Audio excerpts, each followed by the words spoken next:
Clock, 2-ish.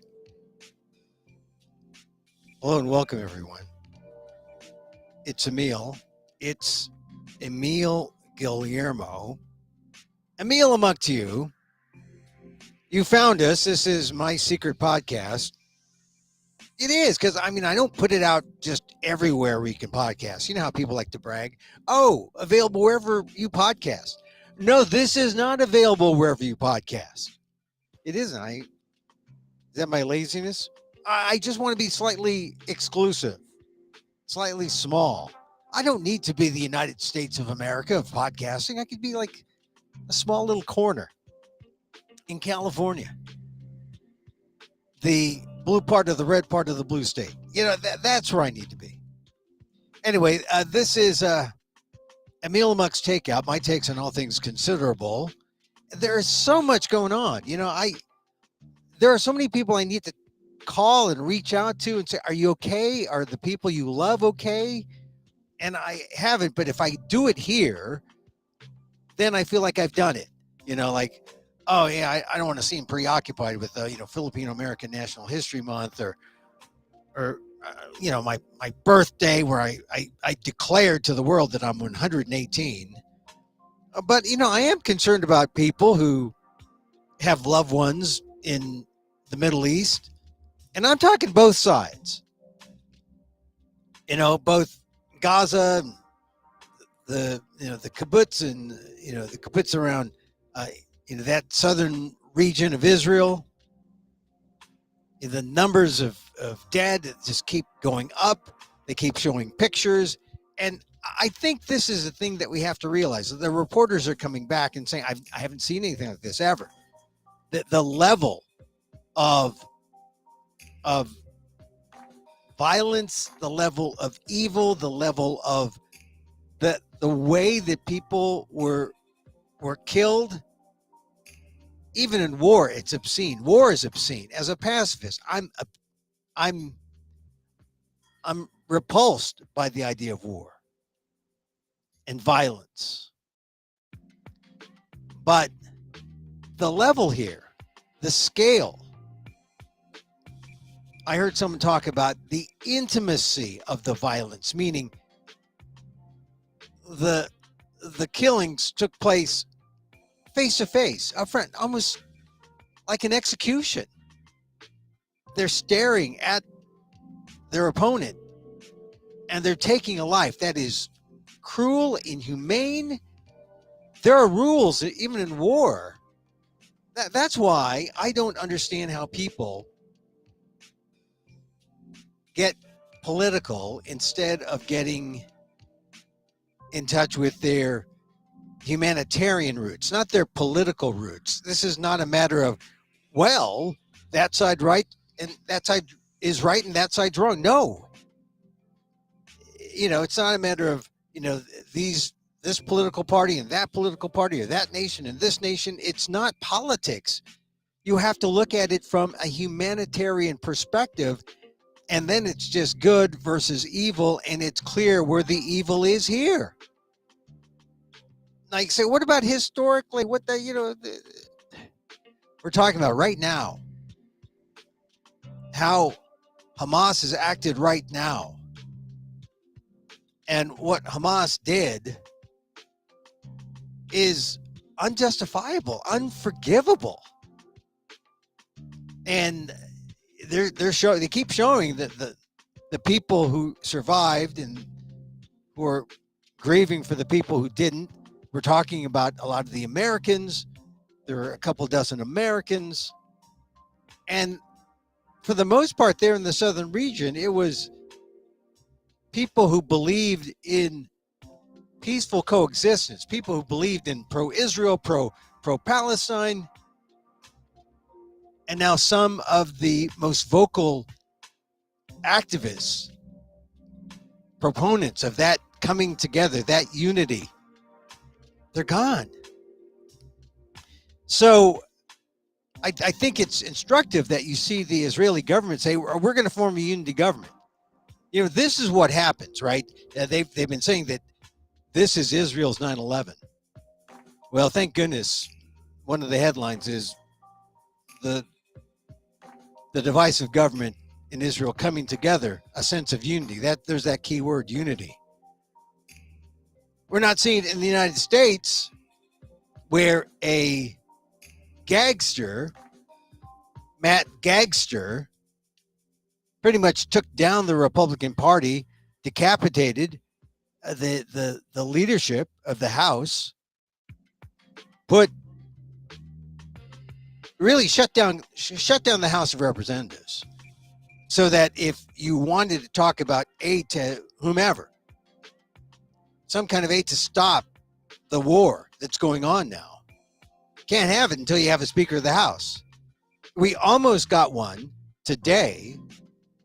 Well, Steve Scalise, a Republican from Louisiana, who's known for getting shot at that congressional baseball game. He has a number of health issues, and Republicans are bringing it up, the people who don't like him. I think he's a good compromise because I think he knows how to get things done. He's respectful of the institution. But he barely squeaked by to get the nomination from the Republicans. They're going to put it to a floor vote for the full House, and he doesn't look like he has 217 votes. So instead of getting the Republican nomination today and showing us a sign that there is unity in the U.S., in the Congress, and we're going to tackle the world's problems, let alone our U.S. domestic problems, instead, there's no speaker today. There's no vote for the speaker. Well, he didn't have the votes. He didn't have 217 votes.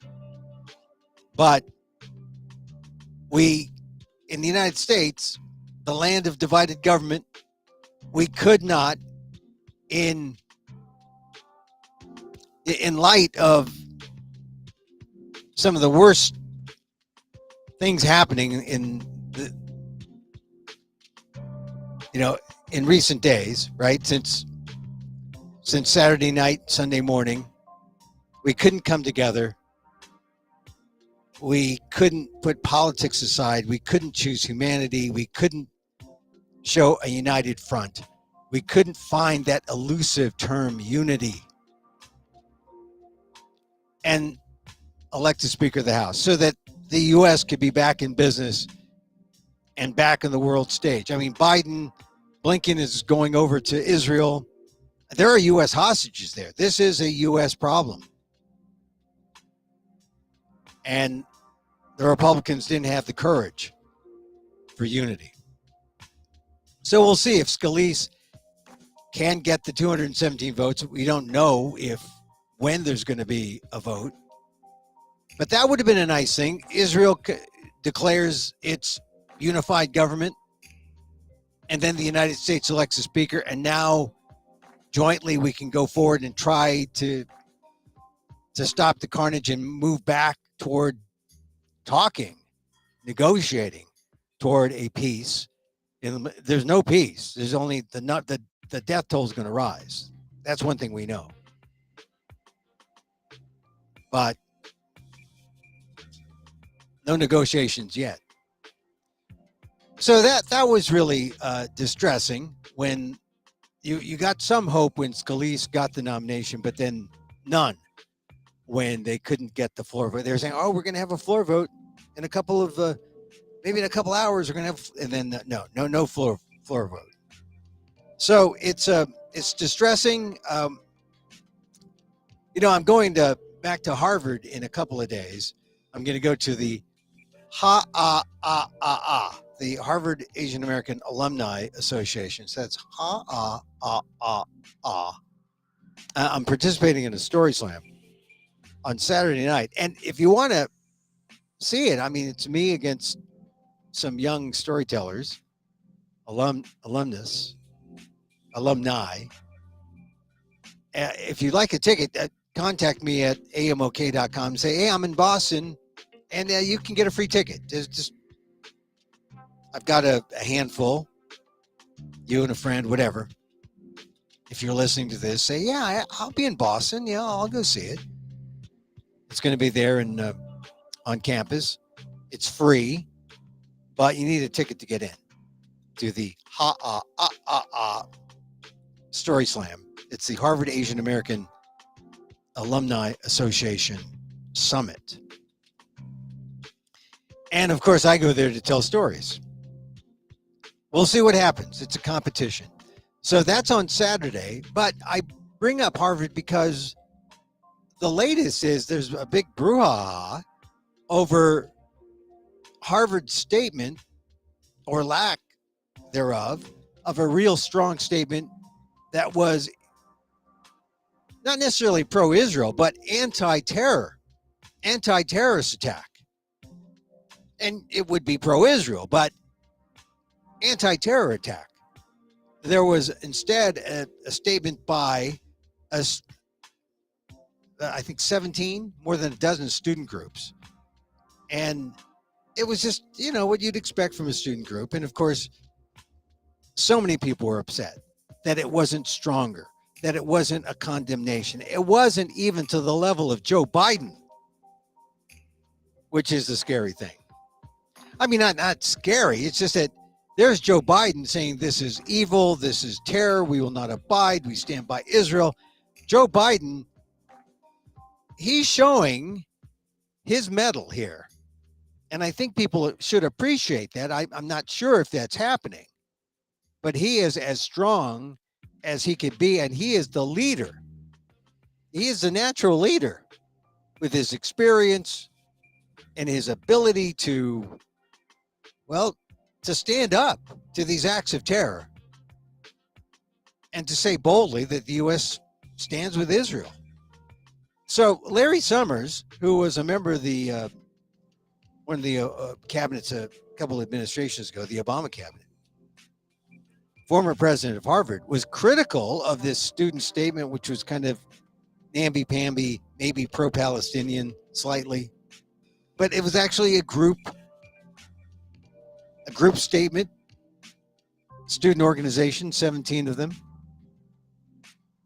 And he was critical online, saying, well, what's going on here? And then not only that, then other students got in the act, parents of students, alums start chiming in. Like, this is ridiculous. Harvard, this $60 billion corporation, that represents, what kind of thought? Rational thought? Is that too general? It's supposed to be this elite thinking kind of place, and it can't come up with a statement that condemns evil, that condemns terrorism. So Summers gets flack, although today the reporting is that a lot of people are backing Summers. Because how can you say that, okay, evil and terrorism is okay? You can't. You can't play politics with this. But I think a lot of people are trying to. You can be pro-Palestinian and pro-Israeli and anti-evil and anti-terror. You can. Take some doing. But this is not about politics. If you look at it from a humanitarian point of view, there's no way you can back whatever Hamas did. And Hamas may have set back negotiations by its actions. Was that intentional? But we're a long way from negotiations, a long way from talk. I know a lot of people are saying, some of the progressive members of the House are saying, they're condemning Israel for stepping up the war and saying, we need to talk. Well, wait a minute. We need to address what happened here with Hamas. And then maybe we can talk. So it's the only way out is to put politics aside and look at it from a humanitarian point of view. And that's it. Forget about politics. And when you start to appease and try to make it sound like you're for both, no, you're against evil. You're against terror. You got to stand up for the people who just got obliterated. And the reporters who are coming back and telling us what went on in the ground, how the executions, well, they were executions. Actually, the term I heard was massacre. People were massacred.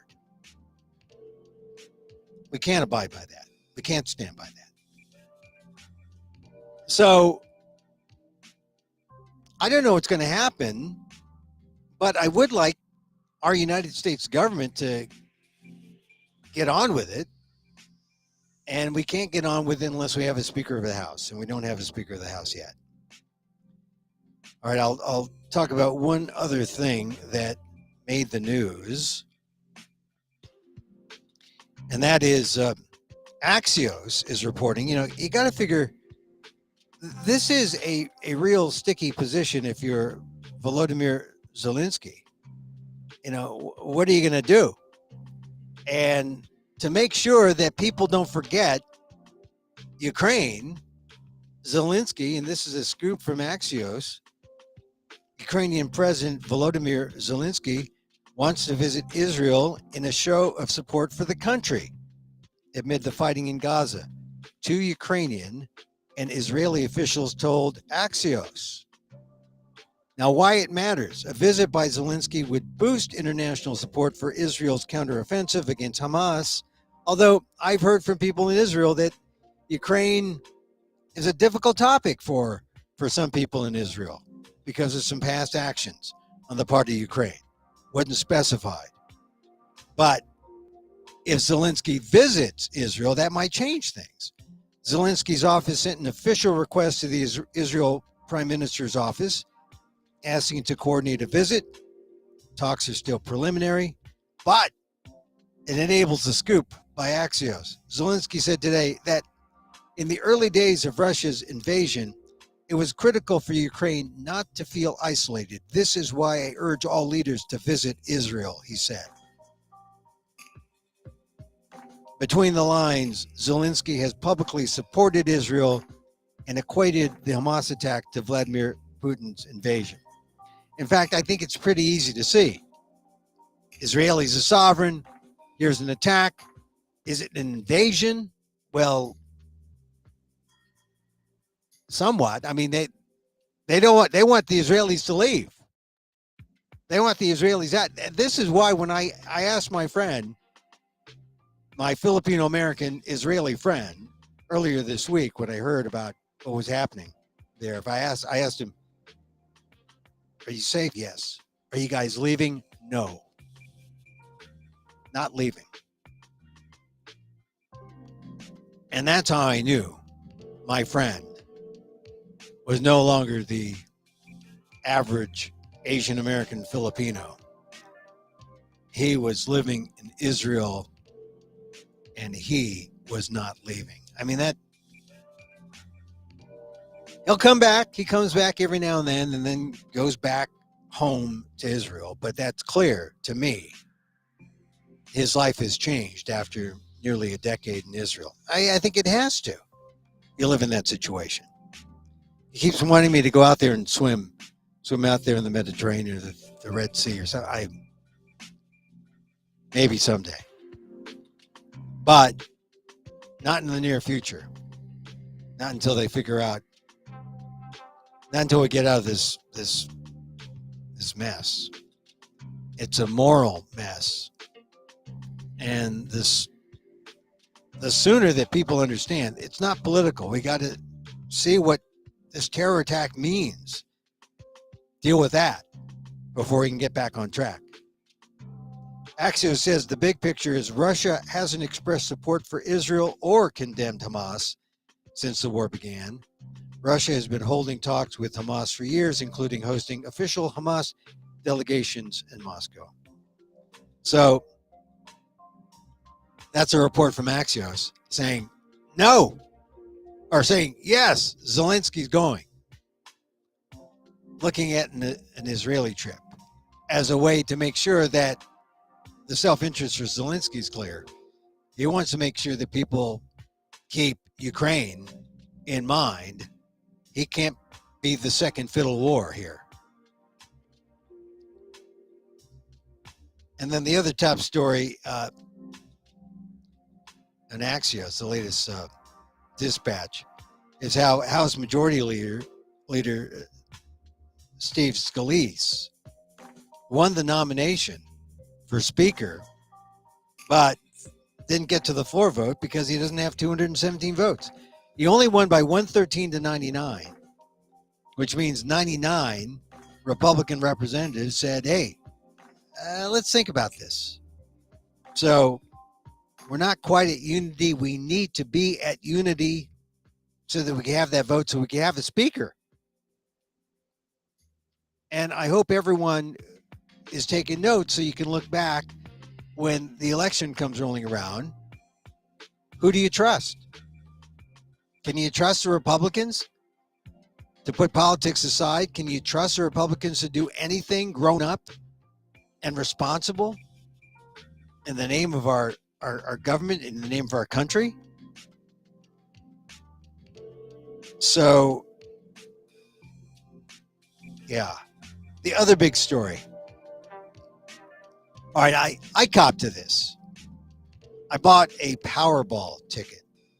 Oh, well, a couple of quick picks. And, people are asking, God, it's like we're already at $1.7 billion. And it costs $2 now, right, for a ticket. And a lot of people don't win because the odds are stacked against you. And so that's why it's, again, I think it's like $1.78 billion again. And it's kind of incredible, but it's almost like worth the $2.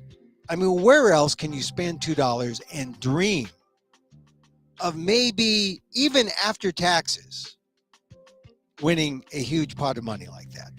I mean, $2 might buy you like a beer, a cheap beer. I don't know. I haven't purchased a beer in a long time. Well, so what does $2 get you? But $2, you buy a lottery ticket, and now you can dream and say, wow, $1.8 billion. I mean, that's a worthy dream, even if it only lasts an hour, depending on when you buy the ticket. Like if you buy it just before the drawing, the dream might last maybe 30 minutes, 10 minutes. But if you buy it a day before, man, that's some dream. I mean, that's a buzz. That's an imagination that you can keep cooking for at least 24 hours, right? So I got some news reports about the odds, and they say that if you buy one quick pick ticket every single day, every single year, for 400,000 years, you would have a 50% chance of winning the Powerball. But you got to be 400,000 years old, at least. That's not going to happen. But I mean, this is how you get it down to a coin flip, because you say, I'm not playing that sucker's game.